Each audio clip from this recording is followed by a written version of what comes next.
That's what they got on. They got on this whole, they're not going to need us, so we have to find a way to, and they were dead serious. We are going to destroy the United States. That was the crowned heads of Europe, talking about Britain and England. That was the goddamn heads of the church, and that was these dang Rothschilds, which are the international bankers. They decided that they were going to destroy the United States.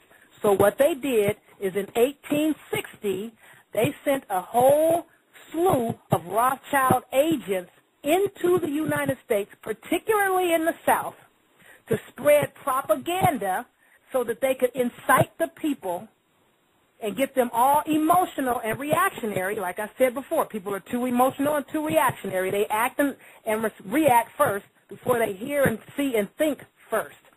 Now, what they were doing was they were attempting to incite the South or Southern states to secede from the Union and launch something called the Confederate States of America under Jefferson Davis. That was at the incitation of the very people these fools ran over here to get away from. And again, didn't have nothing to do with us. Now, they made it all about us, though, because remember, like my sister, Lady my aunt said, that's my homegirl. I keep calling her my sister. We're not sisters, but that's my sister. That's my research buddy. Like she says, and she got it from the father, the Mooney brother. Whenever shit goes wrong with the Europeans, the first order of business is call 1-800-BLAME the niggas. Okay?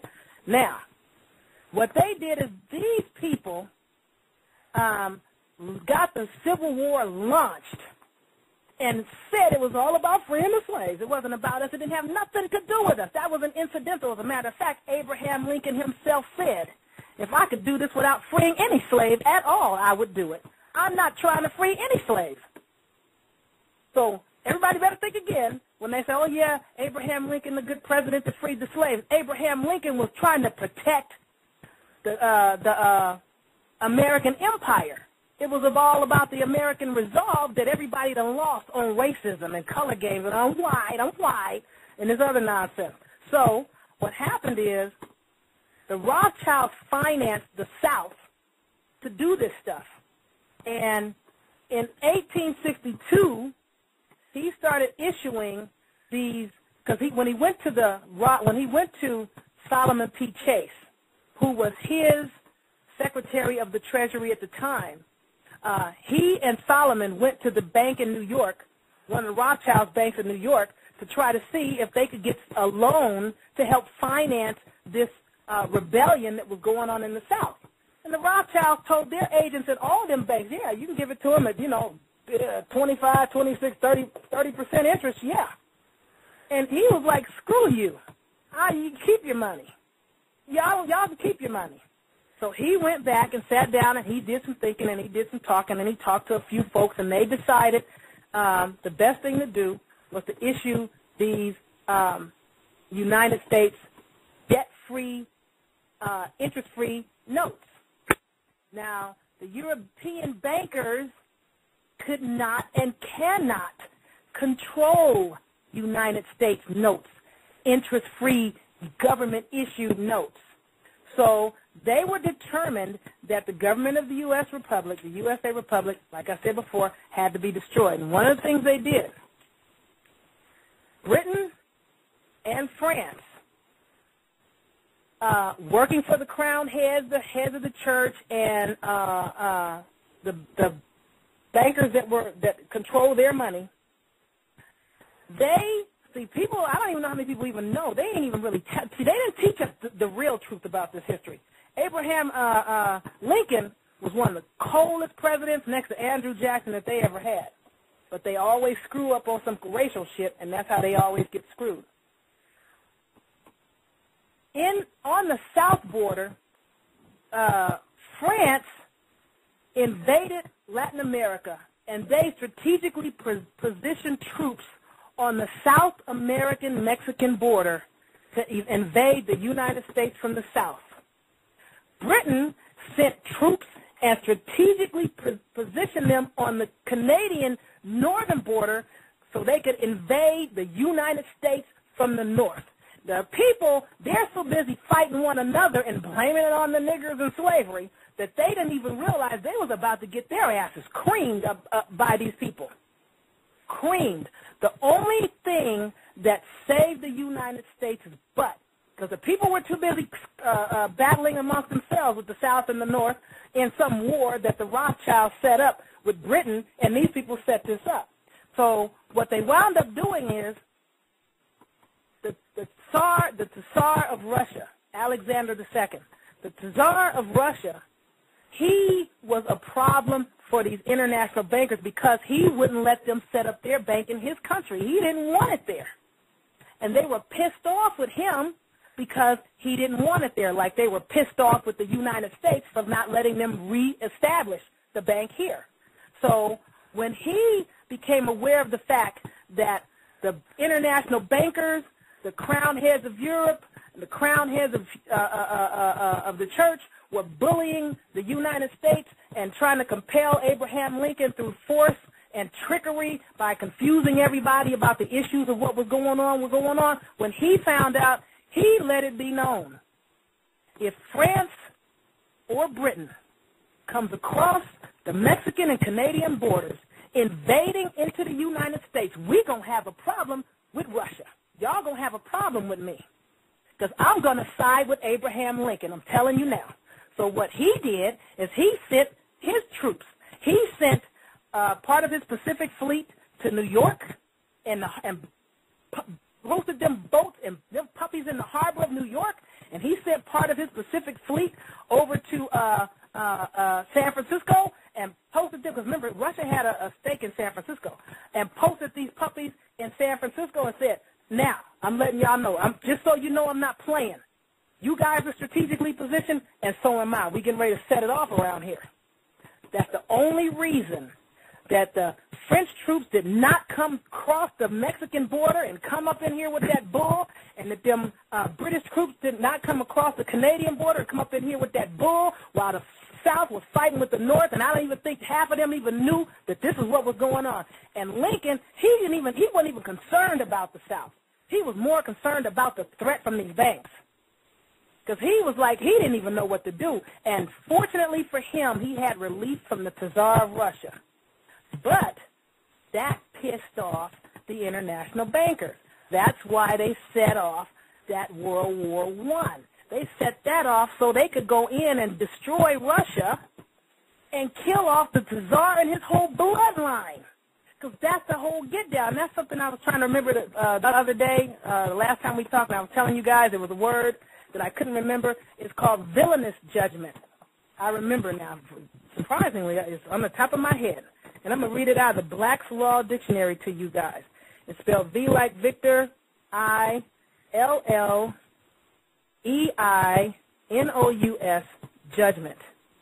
Unless it's L, A.